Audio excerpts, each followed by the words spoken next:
All right, so I'm so excited to have Emily Jane on here today. I know that you are a six-figure business coach and you also do a lot of mindset work. And I was just, loving your Instagram and loving, I heard you on another podcast and I was like, this is so fun. Like, I need you to be on my podcast. And you said yes, and I'm so thankful. And I just can't wait to dive in to your story. I was just, looking through your Instagram and just the pivots that you've made in your own life. It's very inspirational. So I can't wait to hear all the things. Oh, thank you so much. I'm so excited to be here and to have this conversation with you today. Okay, I'm going to dive in right off the bat because that's what I always do. But I want to hear your story. I know that you made a pivot while you were attending university, right? Yeah. So my story really started when I was 22 years old when it comes to this business journey that I'm on. And so I was studying my Masters of Architecture at that time. I had already graduated, got in my At Bachelor's of 22, hold Architecture. on. Okay. Wow. Congrats. Oh, Thank you. Yes, I was that kid that like in high school just went straight into university and just wanted to smash it all out. And so I'd done the bachelor's, I was working in the industry and I had started my master's. And I was 6 months through my master's with only 6 months left to go. And I just started to really find myself like experiencing all these different like heavy emotions coming up, particularly around feeling like I was really out of alignment with the path that I was on, which was a big thing, right? Because, I was 22, had just spent wow. the last like almost 5 years Yeah. working towards this specific career path. And then here I am, like at the end of the line, about to be, like a full blown architect, Yeah. questioning the direction that I wanted to be going. So I really started to explore that feeling when it did come up because, it was starting to indicate to me what I did want and what I didn't want for my life. And what I was really seeing was that I didn't want to be sitting in an office from 9 to 5, Monday to Friday.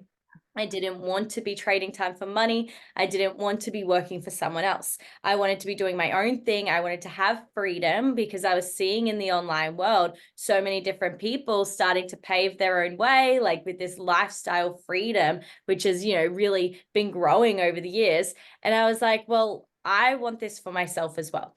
And so at the start of that year, I had actually launched my own podcast, which is the Empower with Them podcast. And I was finding that that was like what I wanted to pour all my time and energy into. Instead of my studies, I just wanted to be building that passion project of mine. So I figured, okay, maybe there's something that I can do around this in terms of turning it into a business opportunity. And that's when I hit the drawing board and I came up with the idea to start a mindset coaching business. So I got to I got to action really. I said to myself, I'm going to drop out of my master's. I'm going to give myself 90 days to get a plan in place. And then I'm going to leave my 9 to 5 job and just go all in on this thing. So that's kind of how that unfolded. And I ended up committing to that 90 days. And it was the 22nd of December, 2020, when, or 2022, sorry.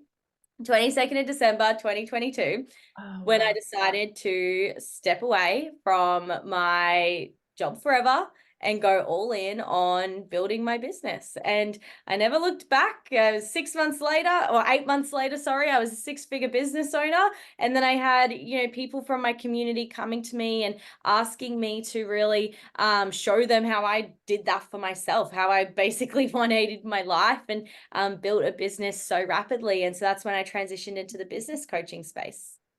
Okay, I have to ask, would you recommend for others to leave with like a 90-day plan and leave quickly, or do you recommend others to wait a little bit longer? I mean, how does that look, or is it just individualized?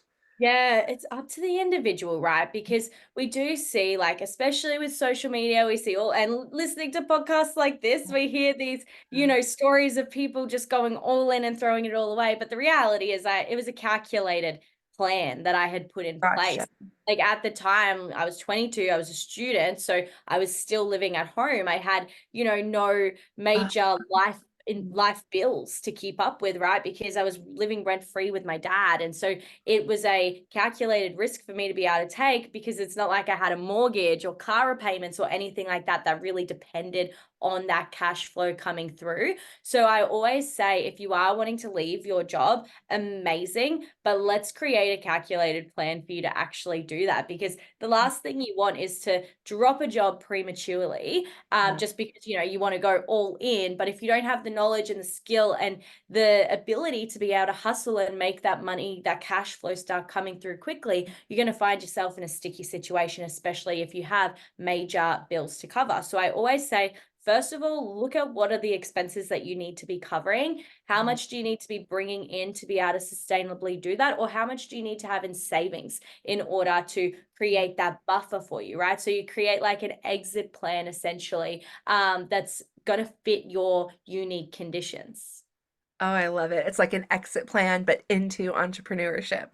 Yeah, exactly. Exit strategy. And I've actually got I've got a training, which is a free training I did, which was breaking down a 9 to 5 exit strategy. So if that is something that anyone in your audience wants, you can DM me the word exit on Instagram and I'll send you through that training complimentary. While we're on the subject, what's your Instagram for everyone listening? At Empower with Them. Perfect. And okay, so I want to dive in a little bit to mindset as well. So when you started, teaching mindset, was it generalized kind of mindset practices, or were you very much geared towards teaching people mindset as an entrepreneur? Great question. So it was very much like, because I hadn't had any certifications or anything like Uh-huh. that when I decided to start my business, which again, guys, it's a limiting belief if you think you need to be certified in this Woo! space. You just need to really, what I say is you need to have delivered a result for yourself or a result for someone else. And so at that stage, I had delivered a result for myself and to some extent, results for others through my podcast. So the kind of mindset coaching that I was focusing on was really like that empowerment, like shifting your beliefs, really helping you figure out your goals, find clarity like around what it is that you want in your life, and then aligning your belief system with those goals. And so it was very much like the early stage entrepreneurs I was attracting, mostly people in the network marketing space at that point in time, because I had dabbled in network marketing before I started my coaching business. So there was like a little bit of a community there already. But yeah, very much catered towards the entrepreneurial mindset and really helping you like build those behaviors, build that discipline, those habits that are going to ultimately lead to success. Oh my gosh. Yeah, it's always those limiting beliefs, the imposter syndrome, all of that that comes up. I mean, I've been doing my podcast for years now, and like that feels good, but now stepping into different parts of my business, I see, Mhm. totally see how it comes up. Could Yeah. you walk us through, if you would, like, would you, by the way, would you walk us through like a practice that you've done, to help somebody with those limiting beliefs or that imposter syndrome or something like, Yeah, I mean, the biggest thing that I really do with my students is first of all, like building awareness, right, around what's actually coming up. A lot of the time, people go, "Oh, I've got these limiting beliefs." And they say, "Okay, what is it?" And they haven't actually figured out exactly what it is yet or labeled it yet. So that first piece is really that awareness piece of, okay, what is that thought or what is that feeling? If there's fear coming up, what's the limiting belief behind the fear? What's the thinking oh my that's gosh, driving the fear? yeah. Really actually like unpacking that and getting the awareness so that you can then move forward and start to reprogram that. And a simple way to do that is by, well, let's say the limiting belief is I fear failure, right? Let's look at the opposite side of that. Like, okay, well, instead of telling yourself that, or let's say, for example, I can't do this, right? I Uh-huh. can't be successful. I can't be a 6-figure business owner. That's probably a better example of a limiting belief to use. Then what we want to do is we want to start to question that limiting belief. Why do you feel like you can't do it? Why do you believe that you can't have a 6-figure business? And that's going to start to give us all of those micro justifications you've been feeding yourself.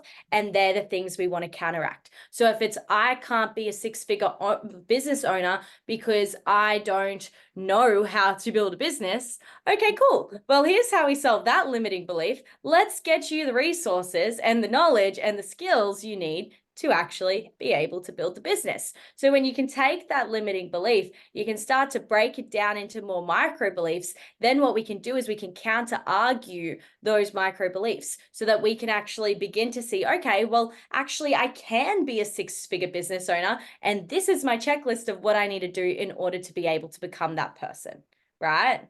So you're going from being like, I can't be a six-figure business owner to, okay, I can do this, and here's how. Here's how I'm Yes, gonna do this. exactly. Right. So we're not just saying, an affirmation of I am a six-figure business owner, because you're not going to believe that, right? If like deep down, like you have all of these doubts and all of these limiting beliefs and justifications Well, backing why you can't be. So what we want to do is start to justify why we can be. And that's the biggest thing when it does come to limiting beliefs. It's you're just justifying the wrong thing.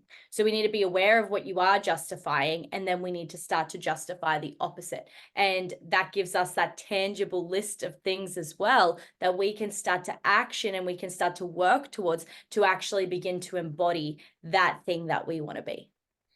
I love that so much because I actually just did a masterclass on limiting beliefs and talking about that. And it was like exactly that. Like, don't take some huge, big, like positive affirmation. Like, I was talking about being a mother, and I was like, can't just say, like, I'm the best mom in the whole wide world because, like, you're not going to believe such a huge, vague statement.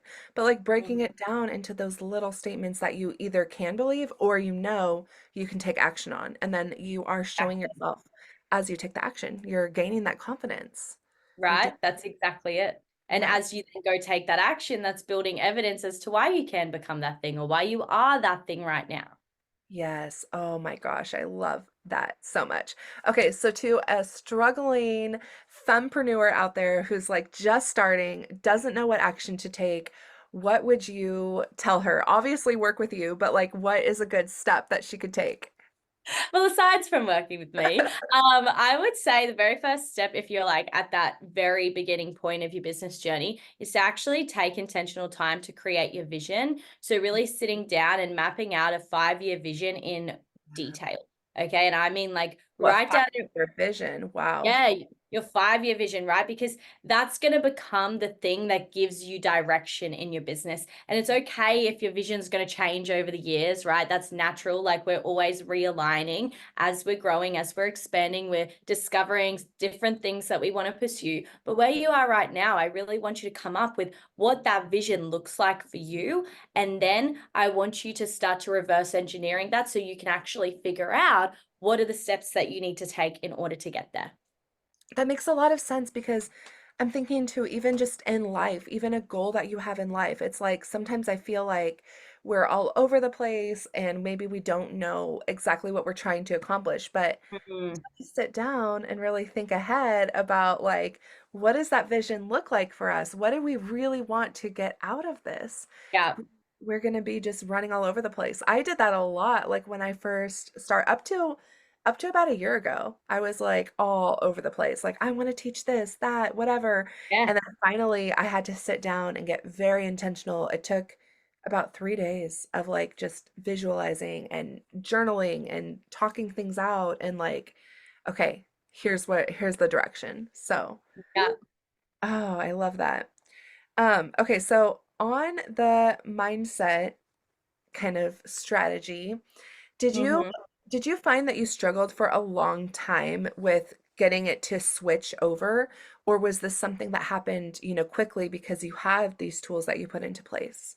Yeah, like honestly, when I stepped into the business space, I made sure that my mindset was in complete alignment with where I was going. And here's the thing, I think a lot of, and this is something I even notice with my clients that I really have to call them out on, is a lot of people just get stuck in this habit of going down the mindset rabbit hole.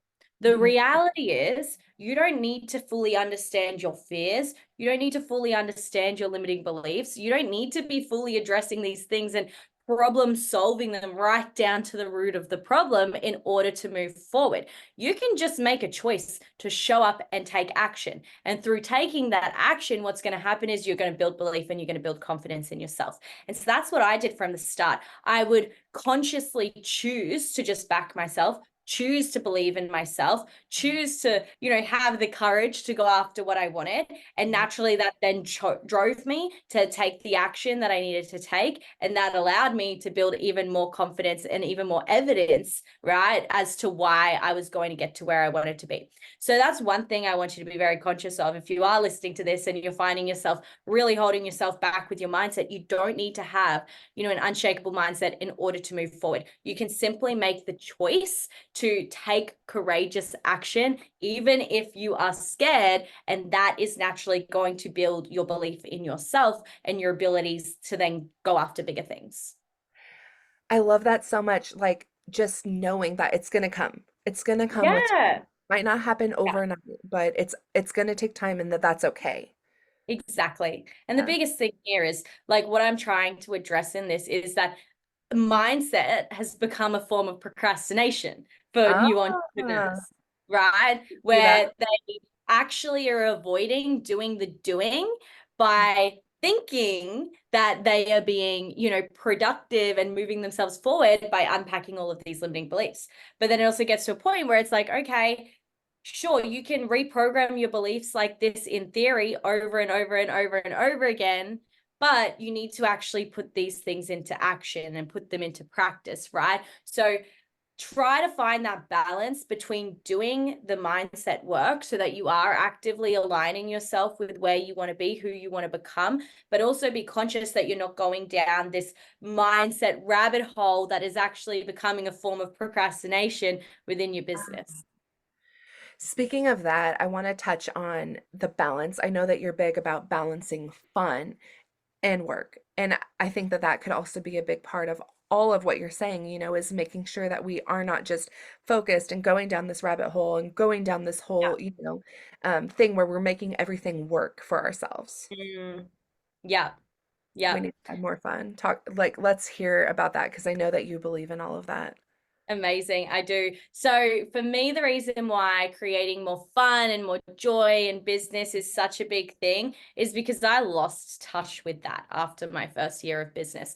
So Okay. I was like hustling, right? I was so determined to get to six figures that I sacrificed lots of things that were actually values of mine, such as my health, such as quality time with friends and family, going, out and having fun on the weekends, right? I was working Monday to Sunday most weeks, and I burnt myself out when I made my first six figures. And that taught me. It was the feeling I felt when I was celebrating my first six-figure year. I had a picnic with my girlfriends, and it was like, to celebrate my first 100K. And I Yeah. felt so sad. I felt so unfulfilled. I felt so like I had just lost a huge chunk of time because Wow. I hadn't spent that time doing the things that I valued. I just spent it hustling in my business.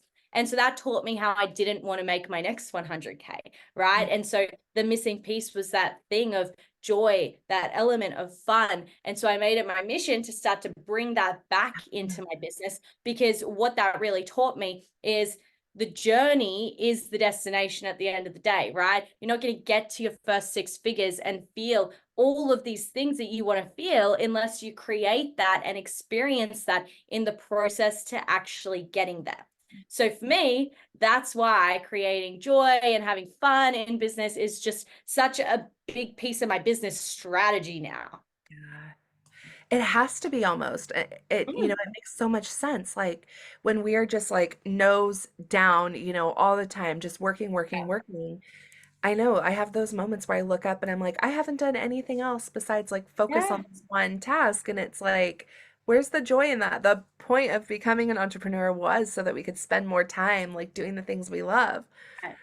Yeah. And it's that fulfillment piece as well, like you're not Yeah. going to feel fulfilled in what you're doing if what Yeah. you're doing is taking away the time and the energy that you want to be spending doing other things. It's why so many people are unhappy in their 9 to 5s, is because their 9 to 5s prevent them from actually doing the things that they want to be doing on a daily basis. So something that I always tell my clients, especially when they come to me and say, like, I'm not feeling good, I want to quit, I'm feeling down, like, they're in that little pity party. I say, Yeah. okay, when was the last time you did something fun for yourself? And Yes. they pause and they're like, I actually don't know. And I'm like, okay, there's your answer. Yeah. Schedule out this weekend, go and do something with your partner or go on an adventure with yourself or your friends. Go do something that fills your cup up, because if you're not filling your own cup up, then you're not bringing your best self into your business anyway. You're dulling yourself down. You're not going to feel as energized or fulfilled as you would be if you were prioritizing that time to do the things that you really enjoy doing. Gosh, that's such a good point. Like everyone needs to listen back to that part because 100% like fill up your own cup and any, whatever makes you feel happy, like just go for it. Yeah, exactly that. I want to chat. One more thing I want to ask you is I know that you went through a bit of a spiritual journey on your own. Like speaking of filling up your own cup and all of that. I would love to hear some of that. I know like, I'm sure this could take so long to hear every little thing that you've gone through, but I really do want to hear at least like a little overview. Yeah, I mean, oh, it's an ongoing spiritual journey as you go I through business. bet. I think the reality is business is a tool to push your spiritual growth forward. I used to Mhm. always think spirituality is a tool that's going to help me grow my business, but it's actually the other way around, right? We're spiritual beings on the spiritual journey, and our businesses are just a tool to deepen that spiritual expansion that we go through. So I feel like maybe the area of my spirituality I'll speak to specifically today is the very start of my journey, since that's what we've focused this conversation around. Because with every new year in business, there's a whole other spiritual journey that I'm going on. But when I first started my business, as I said, like there was that big transition I made in my life. But that transition came from a spiritual awakening, which I had just before I Wow. decided to quit my degree. And so pretty much what happened, I'm a very like creative visual person. So I do lots of artwork and I have like very vivid dreams. And I had this dream where I was standing in this field and this massive crow came flying down. Like the crow, if you spread your arms out wide, that was the wingspan of Gosh. the crow. And it came flying down and landed on my arm. And it was just staring me in the eye. And it was telepathically saying, Emily, Emily, Emily. So like I knew that this crow knew me. I knew that it was like a spirit guide coming to communicate something with me. And I felt such an ease when it was speaking to me. And then that crow flew away and then my dream ended. And after I had that dream, everything started to shift into my life.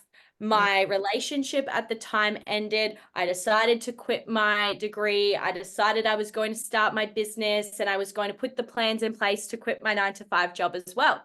And so then that brings me to the final day that I was working at my 9 to 5 job, and I was feeling so nervous as I was going inside. And I remember stopping in front of the door before I went in just to like compose myself.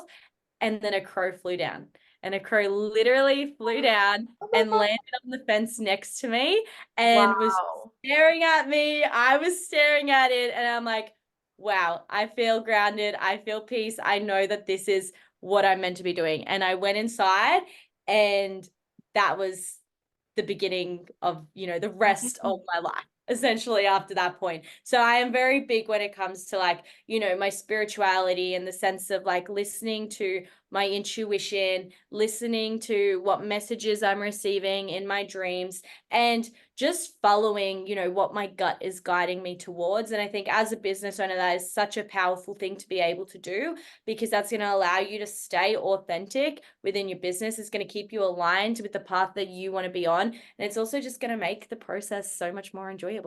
Love it. Like full permission to follow all of the signs, lean into your Right. intuition, lean into it. And I also love how you just said, you did not say like it was the end. You said like this was the beginning of the rest of my life. Like it absolutely opened the doors for everything that was to come. Hmm.